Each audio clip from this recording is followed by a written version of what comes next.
Welcome back. In Nosori, local boat owners are being hailed heroes, providing a welcome ferry service for those caught out by the flooded Rewa River and surrounding roads. Rain in the highlands took the Rewa River to record levels, but the boatmen had the answers.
To help people, My house is under water. It's under 2-3 feet water inside the house, and I just come and help people, So that's your boat? That's my boat down there, and my brother's son there, and we help people to go somewhere, they buy their shopping, go shop, buy some food and all the groceries.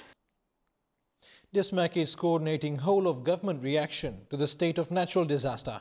Among the matters it has considered today are public safety and health, the effects on farming and agriculture, damage to roads and bridges, and the closure of schools.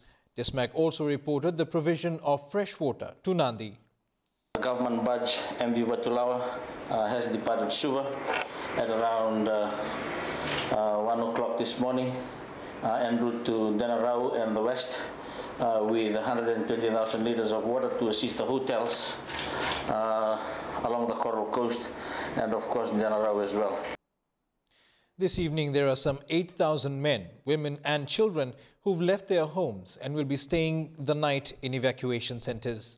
91 evacuation centres had been activated, accommodating about 80,000 people in the various evacuation centres in the Western Division and of course a few in the Central Division. And as of this morning, DISMAC says there may have been some victims suffering the effects of the weather who have not yet been assisted.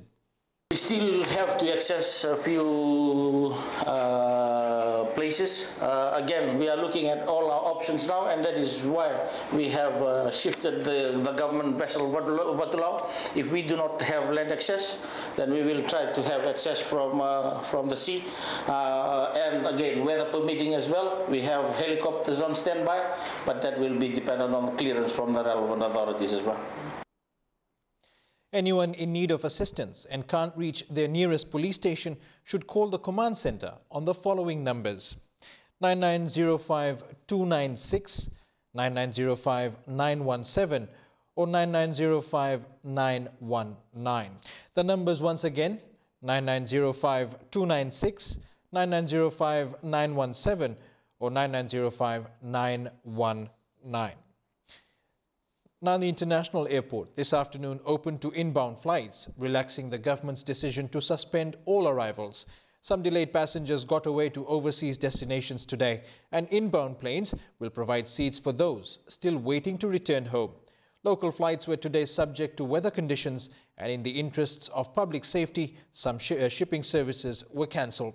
And a reminder that all schools in the West and as of this afternoon, the Central Division are closed until further notice. In other words, all schools in Vite Levu are closed until further notice. Many roads are still closed, restricting travel to parts of Viti Levu, but earlier this evening it was advised that Nandi is now accessible by road from Singatoka. And health authorities are issuing advice about hygiene to try to reduce disease, while water purification tablets were being distributed today. A number of people who tried to brave the floodwaters were in for a surprise. Many vehicles, including four-wheel drives and buses, were swept away by the strong currents.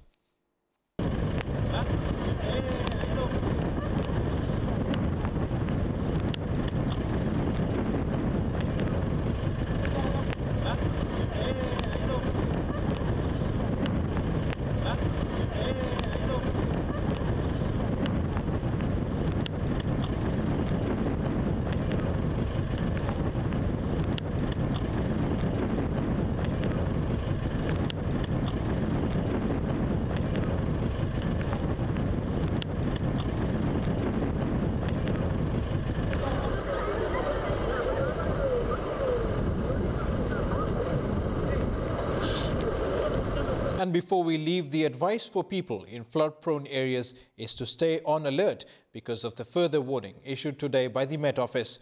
While the full effects of Cyclone Daphne are not expected to hit Fiji, the weather forecast for the next 24 hours includes heavy rain, high winds, thunderstorms and squalls.